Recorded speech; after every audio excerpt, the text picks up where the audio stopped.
اور حسین جنت کے سردار ہیں۔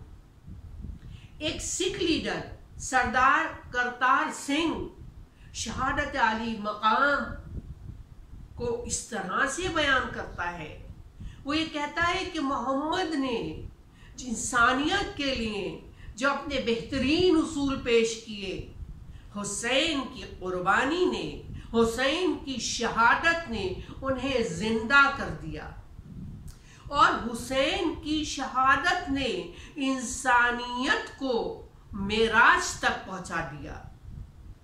وہ یہ کہتا ہے کہ حسین انصاف کے، پریم کے اور قربانی کے دیوتا ہیں۔ بے شک امام علی مقام کی شہادت انسانیت کے لیے ایک بہت بڑی نعمت ہے، بلکہ انسان کے شرف کے لیے بہت عظیم اور بڑی محکم بنیاد فراہم کرتی ہے۔ آج کا دور جو غیبت کبریٰ کا دور ہے، پوری انسانیت غیبت کبریٰ کے دور میں زندگی بسر کر رہی ہے، اس لیے ہم پر لازم ہے کہ ہم امام وقت کے حق کو ادا کریں، اس لیے کہ جو فرش ازا ہے اس کے وارث امام وقت ہی ہیں۔ یوں تو عمومی طور سے ہر وقت، لیکن خصوصاً جیسے ہی اسلامی سال کا آغاز ہوتا ہے، درس گاہ حسینی پوری انسانیت کے لیے دعوت فکر و عمل کو پوری آب و تاب کی طرح سے فراہم کرنے کا ذریعہ بن جاتی ہے۔ یہ جو فرش ازا بچھا ہے، اس کے وارث وقت کے امام ہیں، اور ان کا حق پوری انسانیت پر ہے، اس لیے کہ وہ اللہ کی حجت ہیں، آپ اللہ کی حجت ہیں۔ امام زمانہ علیہ السلام، اللہم صلی علی محمد وآل محمد وعجل فرجہم اجمعین، آپ اس شہادت پہ گریہ فرماتے ہیں۔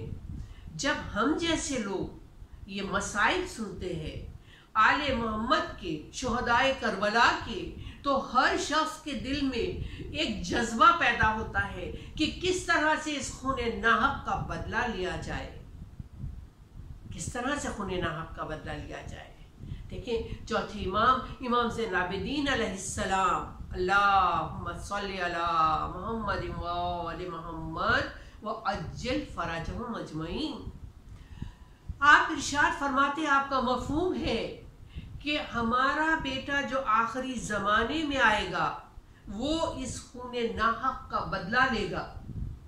جو لوگ اس زمانے میں موجود تھے انہوں نے امام سے کہا کہ مولا، ہم تو آپ کے زمانے میں زندگی بسر کر رہے ہیں، کہاں کہ وہ آخری زمانہ آئے اور پھر امام آخر کا ظہور ہو، ہم اس وقت تک خدا زندہ نہ رہ سکیں گے، ہماری موت واقع ہو چکی ہوگی، پھر کیوں کر ممکن ہے کہ ہم اس خون ناحق کا بدلہ لینے والوں میں شامل ہو سکے۔ دیکھیے تو چوتھے امام نے ایک اصول بیان کیا۔ کیا اصول بیان کیا؟ کہ جب بھی کوئی کربلا کے واقعے کو سنے تو وہ یہ کہے فَيَا لَيْتَنِي كُنْتُ مَعَكُمْ، اے کاش کربلا والو میں تمہارے ساتھ ہوتا۔ تو یہ اس کے کہنے کا جو اجر ہے، جو فضیلت ہے، وہ کیا بیان کی چوتھے امام نے؟ کہا کہ اگر کوئی یہ جملے کو ادا کرے گا تو اگر آخری زمانے کے امام کا، آخری زمانے میں امام کا ظہور ہوگا تو وہ زندہ ہوا تو فوراً لشکر امام میں شامل کیا جائے گا، اور اگر وہ مر چکا ہوگا تو اسے اس کی قبر سے زندہ کر کے اٹھایا جائے گا اور اسے اس لشکر میں شامل کیا جائے گا۔ وہ گروہ جو امام کی گفتگو سن رہا تھا ایک مرتبہ خوش ہو گیا، لیکن اب امام متنبہ کر رہے ہیں کہ دیکھو جو آخری زمانہ آئے گا یہ کوئی عام زمانہ نہیں ہوگا، بلکہ یہ اپنے اندر عجیب طرح کے معاملات رکھتا ہوگا، پر آشوب زمانہ ہوگا۔ تو ایسا نہیں ہے کہ زمانہ جو شخص پائے گا جو شیعہ پائے گا وہ ہر شیعہ لشکر امام میں شامل ہو جائے گا، وہ ہمارے بیٹے کے لشکر میں شامل ہو جائے گا؟ نہیں۔ پھر معصوم کہتے ہیں کیسا زمانہ ہوگا؟ آخری زمانہ ایسا ہوگا جب کہ اپنے ہاتھ پر آگ رکھ کر کھڑے ہونا آسان ہوگا لیکن اپنے ایمان کو بچانا مشکل ہوگا۔ تو اب ضرورت اس بات کی ہے کہ اپنے ایمان کو کس طرح سے بچایا جائے اس آخری زمانے میں جس میں ہم زندگی بسر کر رہے ہیں۔ تو چوتھے امام متوجہ کر رہے ہیں، بتا رہے ہیں، آپ کا مفہوم ہے، آپ کہہ رہے اس آخری زمانے میں ایمان کو بچانا مشکل ہے۔ اگر جو یہ زمانہ ہو تو جو اس کی سب سے بڑی نشانی بتائی چوتھے امام نے، وہ کیا بتائی؟ کہ اس زمانے میں رزق حلال بہت مشکل ہوگا، یعنی رزق حلال لوگوں کے پاس نہیں ہوگا۔ مولا کہہ رہی ہے بہت بڑی نشانی ہے اس زمانے کی۔ تو اب رزق حلال حاصل کیا جائے تو یہ شرط ہے کہ تب مولا کے لشکر میں شامل ہوا جا سکتا ہے۔ تو رزق حلال شرط قرار پائی مولا کے لشکر میں شامل ہونے کے لیے۔ اب لوگ یہ کہتے ہیں کہ آج کے دور میں رزق حلال کی بات، آج ہم کیسے رزق حلال حاصل کریں؟ دیکھیں قرآن نے سورہ مائدہ میں جب رزق کے حوالے سے گفتگو کی تو اس کو کنڈیشنل رکھا، کہا حلالن طیبن، یعنی جو رزق تمہیں دیا گیا ہے اس میں سے کیسے رزق کو کھاؤ اور پیو، حلال ہو اور طیب ہو، پاک و پاکیزہ ہو۔ لوگ کہتے ہیں اس زمانے میں ہمارے لیے ممکن نہیں ہے۔ دیکھیں اصل مسئلہ کیا ہے؟ اصل مسئلہ یہ ہے کہ انسان کی ول پاور کیا ہے، انسان کی ول پاور کیا ہے، وہ کس طرح سے اپنے مضبوط ارادے کو آگے بڑھاتا ہے۔ اصل چیز یہ ہے۔ دیکھیں ایران میں ایک معجزہ ہوا قرآن کے حوالے سے، اور اس معجزے کی تصدیق مجتہدین نے کی، علماء نے کی۔ کیا معجزہ ہوا؟ کہ ایک جوان تھا، کتنے برس کا؟ 18 یا 19 برس کا جوان تھا۔ اس کے علاقے میں ایک عالم تبلیغ کے لیے گئے۔ جب وہ تبلیغ کے لیے گئے تو انہوں نے بیان کیا کہ اگر کوئی چاہتا ہے کہ امام وقت کے لشکر میں شامل ہو اور ان کی زیارت کرے تو اس کی شرط اول یہ ہے کہ وہ رزق کے حلال استعمال کرے، حلال رزق استعمال کرے۔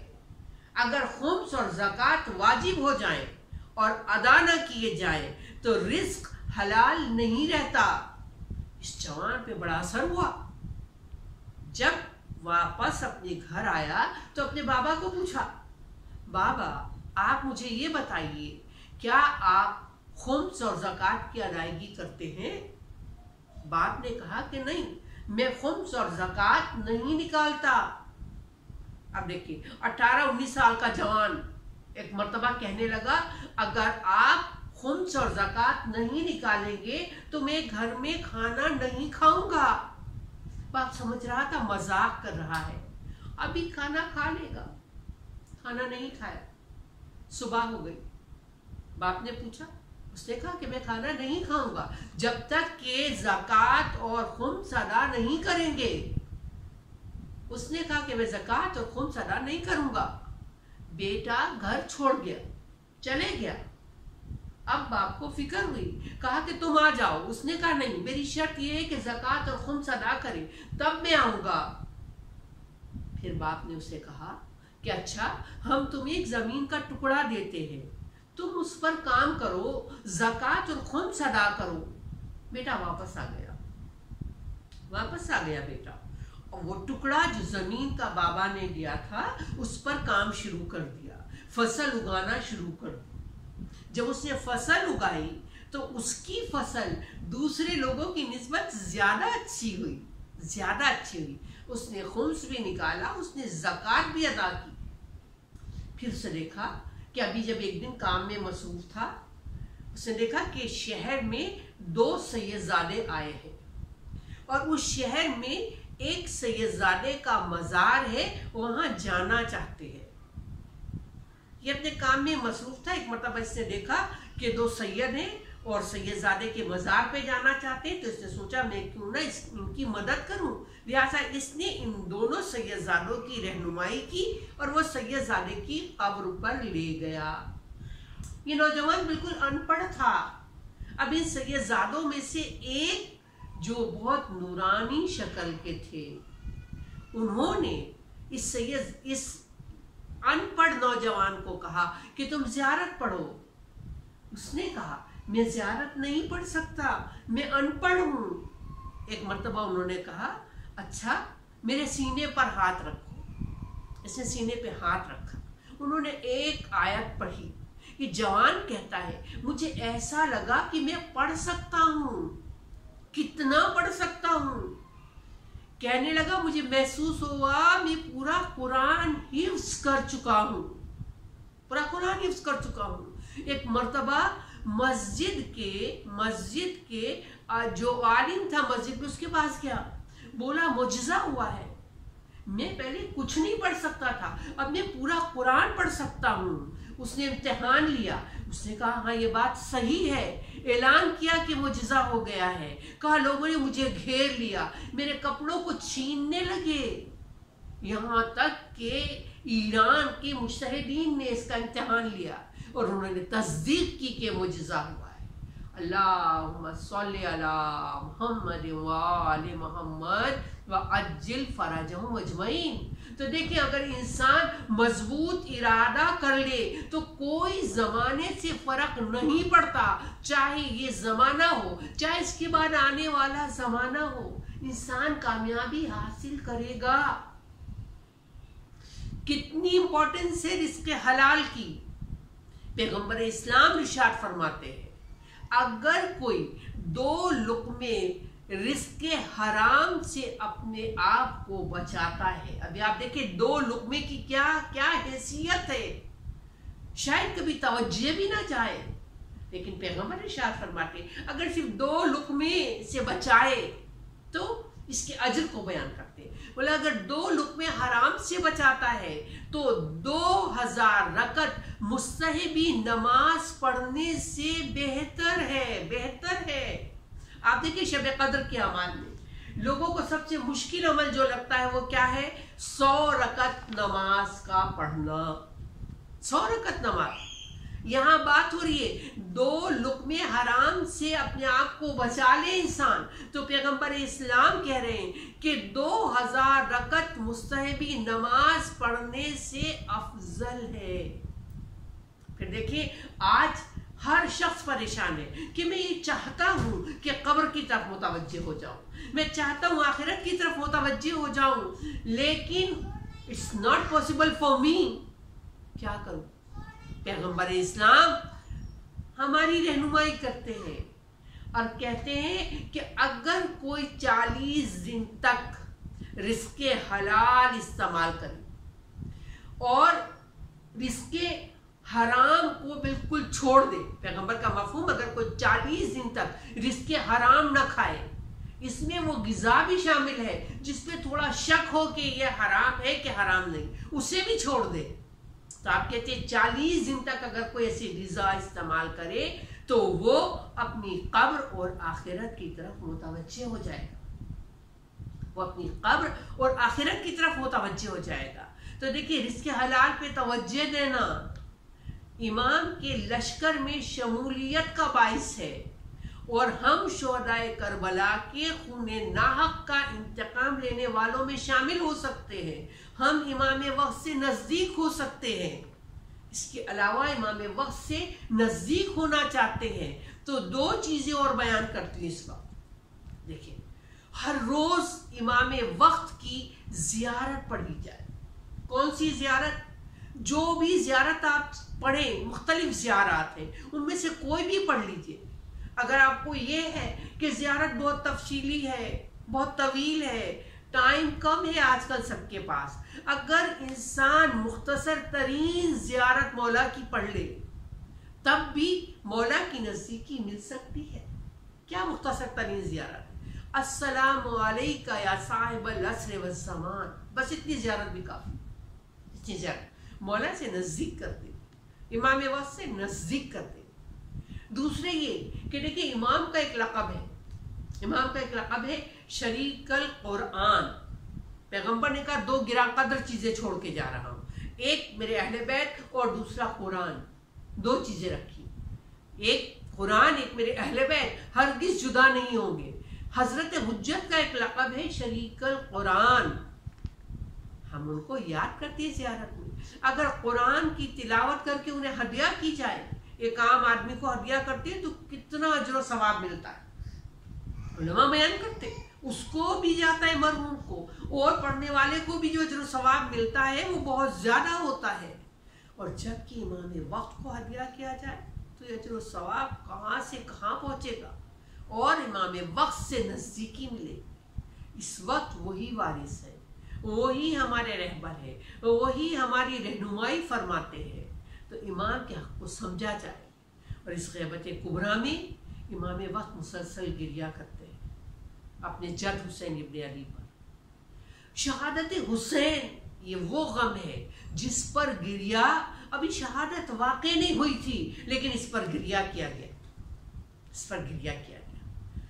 دیکھیں تاریخ میں لکھا گیا کہ جب ولادت حسین ابن علی ہوئی تو پیغمبر اسلام بیٹی کے گھر تشریف لے گئے، بیٹی کے گھر تشریف لے گئے. ایک مرتبہ نواسے کو گود میں لے لیا، مسکرانے لگے، خوشی کا اظہار کرنے لگے.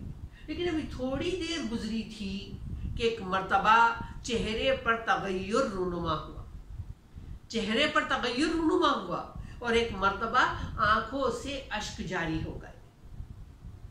بچے کی ماں فاطمہ زہرا نے پوچھا، بابا یہ خوشی کا موقع ہے، آپ کی آنکھوں سے اشک جاری ہے؟ پیغمبر نے فرمایا، فاطمہ زہرا ابھی جبریل امی آئے تھے، وہ پیغام لائے تھے کہ جو بچہ ہے، یہ جو بچہ آیا ہے، جو بچہ ہے ایک دن 3 دن کا بھوکا پیاسا کربلا کے میدان میں شہید کیا جائے گا. ماں ہے نا، ماں ہے، قلب مادر ہے. ایک مرتبہ بے ساختہ پوچھا، بابا اس وقت آپ موجود ہوں گے؟ پیغمبر نے کہا نہیں. پھر پوچھا، بابا علی موجود ہوں گے؟ کہا کہ نہیں. بابا میں موجود ہوں گی؟ کہا کہ نہیں. بابا میرا حسن ہوگا؟ کہا کہ نہیں. اب ماں کی بے اختیار کہا، بابا میرے بیٹے پہ رونے والا کون ہوگا؟ پیغمبر نے کہا، فاطمہ ایک قوم اللہ پیدا کرے گا جس کے جوان تیرے بیٹے کے جوانوں کو روئیں گے، اس کے بچے اس کے بچوں کو روئیں گے، جس کی عورتیں اس کی عورتوں پہ گریہ کریں گی.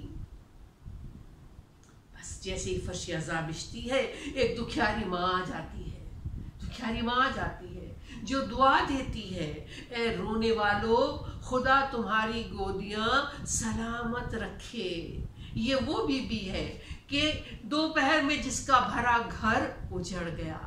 بی بی ہم پھر جمع ہو گئے ہیں، ہم فرش عذاب پر موجود ہیں، ہم آپ کے لال کا پرسا دیتے ہیں، ہم ان کے لیے گریہ کرتے ہیں. جبکہ حسین ابن علی مدینہ چھوڑنا چاہ رہے تھے تو ایک مرتبہ، آخری مرتبہ نانا کی قبر کی زیارت کے لیے گئے. قبر کو ہاتھوں کے گھیرے میں لے لیا اور کہا، نانا بہت مظالم ہیں، نہیں برداشت ہوتے، نانا اپنے پاس بلا لیجئے. ایک مرتبہ آنکھ لگ گئی، دیکھ رہے ہیں کہ نانا رسول خدا تشریف لائے ہیں. کہا، حسین حسین کربلا جانا ہوگا. پیغمبر کا مفہوم، حسین شہادت اختیار کرنا ہوگی. بیدار ہو گئے، بیدار ہو گئے حسین. اب لحد مادر پہ آئے، ماں کی قبر کو الوداع کہا اور الوداع کہنے کے بعد حسین گھر تشریف لے آئے. اب جب کہ چاہتے ہیں کہ قافلہ کربلا کے لیے روانہ ہو تو ارباب عذاب جانتے ہیں کہ حسین کی ایک بیٹی فاطمہ صغریٰ ہے. حسین سب کو ساتھ لے کے جا رہے ہیں لیکن فاطمہ صغریٰ کو چھوڑ کے جا رہے ہیں. وہ جو بھرے ہوئے گھر میں رہتی تھی. یہ تنہائی کا سوچ سوچ کر فاطمہ صغریٰ بیتاب ہے. بار بار کہتی ہیں بابا بابا مجھے اپنے ساتھ لے چلیں، بابا مجھے اپنے ساتھ لے چلیں.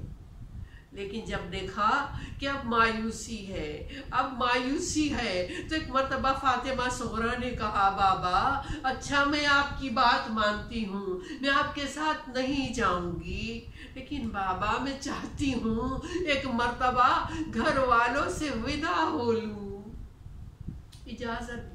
اجازت دی.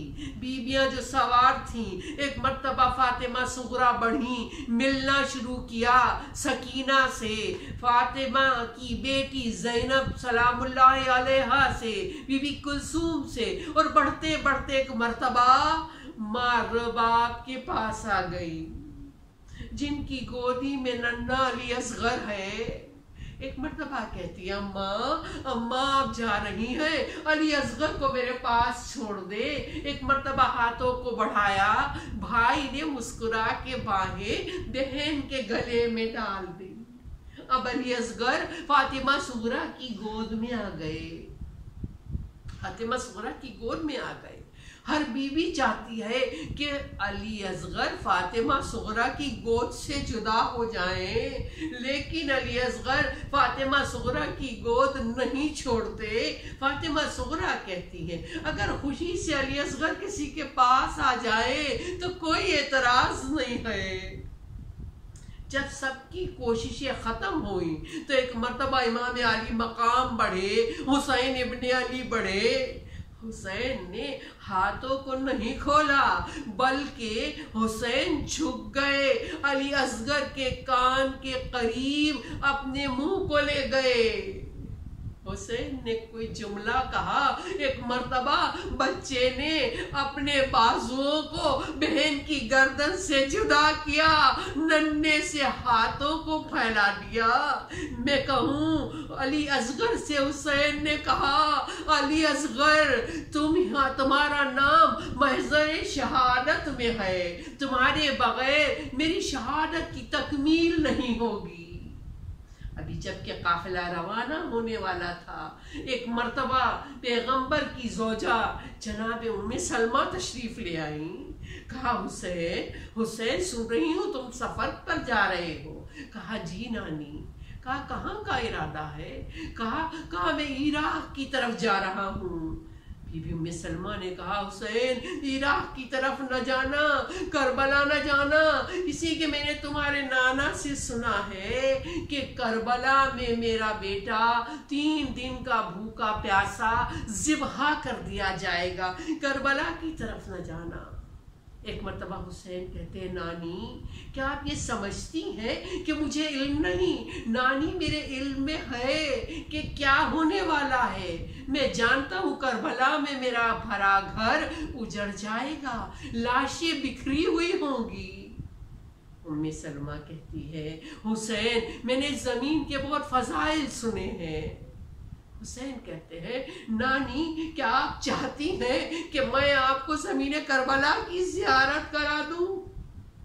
کہتی ام سلمہ کیسے ممکن ہے کہ زمین کربلا کی میں زیارت کر سکوں؟ ایک مرتبہ حسین کہتے ہیں نانی میرے قریب آئیے، نانی میرے قریب آئیے. ام سلمہ قریب ہو جاتی ہیں. امام علی مقام اپنی 2 انگلیوں کو بلند کرتے ہوئے زمین کے سارے طبقے پس ہو جاتے ہوئے زمین کربلا بلند ہوتی ہے. حسین ابن علی کہتے ہوئے نانی دیکھے جو فراز چمکتی ہے یہ وہ جگہ ہے جہاں میرے 32 برس کے عباس کے شان قلم ہو جائیں گے. نانی اس مقام کو دیکھیے، یہ وہ جگہ ہے جہاں میرا 18 برس کا علی اکبر مارا جائے گا. نانی وہ مقام دیکھیے، ارے یہ جگہ ہوگی میرا قاسم، اس کا جسم ابھی زندہ ہوگا. قاسم اور اس کے جسم پر گھوڑے دوڑائے جائیں گے۔ نانی اس بلندی کو دیکھیے، یہ وہ جگہ ہے جہاں میرا 6 مہینے کا علی اصغر میرے ہاتھوں پر منقلب ہو جائے گا۔ پھر کہتے ہیں نانی اس نشیب کی طرف ذرا نگاہ کیجئے، یہ نشیب ہوگا، میرا سر ہوگا، میری گردن ہوگی، شمر کا خنجر ہوگا، میرے تن و سر میں جدائی ہوگی۔ ربنا تقبل منا انک انت السمیع العلیم۔ بار الہ کوئی غم نہ دے سوائے غم حسین کے۔ پروردگار جہاں جہاں مومن آباد ہیں ان کی جان مال عزت آبرو کی حفاظت فرما۔ پروردگار دنیا میں پھیلے ہوئے کرونا وائرس سے انسانیت کو نجات عطا فرما۔ پروردگار جو کل مومن بیمار ہیں ان کو صحت عاجلہ اور کاملہ عطا فرما۔ پروردگار اس بیماری سے لوگوں کو محفوظ رکھ۔ پروردگار ہمارے گناہ کبیرہ اور صغیرہ کی بخشش فرما۔ ہمارے والدین پر اس طرح رحم فرما جیسے سن صغیر میں انہوں نے ہم پر رحم کیا۔ پروردگار عالم اپنی آخری حجت امام زمانہ کے ظہور میں تعجیل فرما۔ الحمدللہ رب العالمین۔ ماتم حسین۔